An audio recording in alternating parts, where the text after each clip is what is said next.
सरकार कहती है हम दलित पिछड़ों के हितैषी हैं, लेकिन जब सरकार उनके बच्चों के आगे तरक्की के रास्ते बंद कर दी तो कैसे चलेगा। और जिस तरह लगातार निजीकरण हो रहा है, इस निजीकरण से सरकारी नौकरी खत्म हो जाएगी रेलवे में, तो ये दलित पिछड़ों के बच्चे कहाँ जाके बैठे, कौन सी कुर्सी बैठे। आज भी देश में सामाजिक गैर बराबरी है। श्री चंद्रशेखर। माननीय सभापति महोदय जी, मैं सर्वप्रथम तो आपका धन्यवाद करता हूं कि आपने मुझे रेलवे संशोधन विधेयक 2024 पे अपनी बात रखने का मौका दिया। रेलवे संशोधन विधेयक 2024 पर मैं अपनी गहरी चिंता व्यक्त करता हूं। यह विधेयक भले ही रेलवे के शासन ढांचे को सुव्यवस्थित करने का लक्ष्य रखता हो, लेकिन ये हमारे रेलवे सिस्टम की मूलभूत ताकत को कमजोर कर सकता है। केंद्र सरकार की बढ़ती भूमिका भले ही अच्छे इरादों से प्रेरित हो, लेकिन इससे नौकरशाही में देरी हो सकती है और समय पर निर्णय लेने की क्षमता कम हो सकती है। हमें अपने रेलवे सिस्टम की चपलता और लचीलेपन को खोने का जोखिम उठा रहे हैं। रेलवे बोर्ड में सदस्यों की नियुक्ति में मंत्री जी से पूछना चाहता हूं कि क्या SC, ST, OBC और महिलाओं को इस बोर्ड में जगह मिलेगी। रेलवे बोर्ड सदस्यों की नियुक्ति शासन का एक महत्वपूर्ण पहलू है।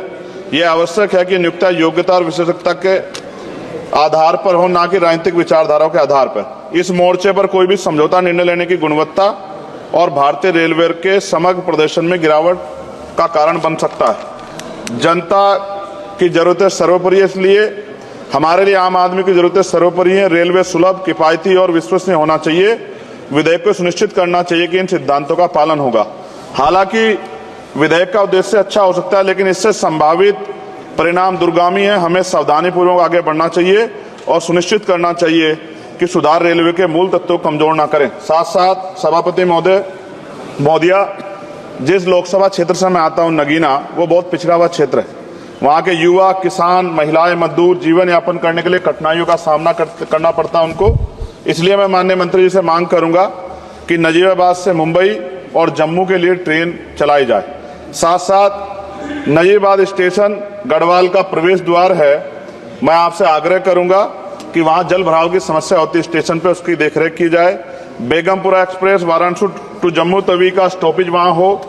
दिल्ली जाने के लिए सुबह में कोई ट्रेन नहीं है, मुझे भी आना पड़ता है तो बहुत परेशानी का सामना करना पड़ता है अक्सर, जब मैं कोशिश करता हूं कि सेशन में चला जाऊं, क्योंकि ये रेलवे की सुविधा आपने उपलब्ध कराई है।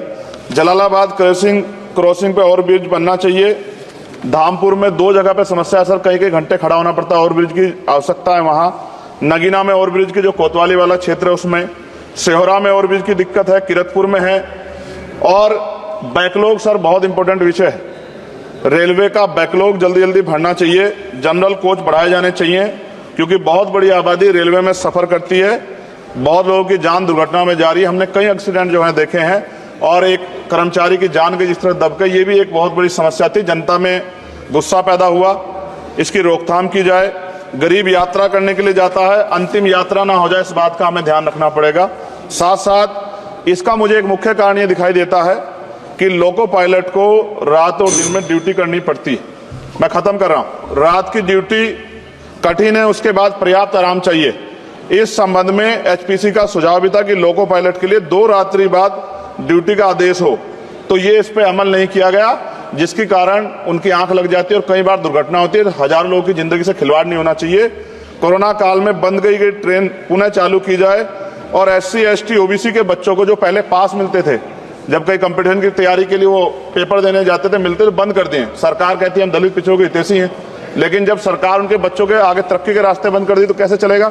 और जिस तरह लगातार निजीकरण हो रहा है, इस निजीकरण से सरकारी नौकरी खत्म हो जाएगी रेलवे में, तो ये दलित पिछड़ों के बच्चे कहाँ जाके बैठे, कौन सी कुर्सी बैठे। आज भी देश में सामाजिक गैर बराबरी है।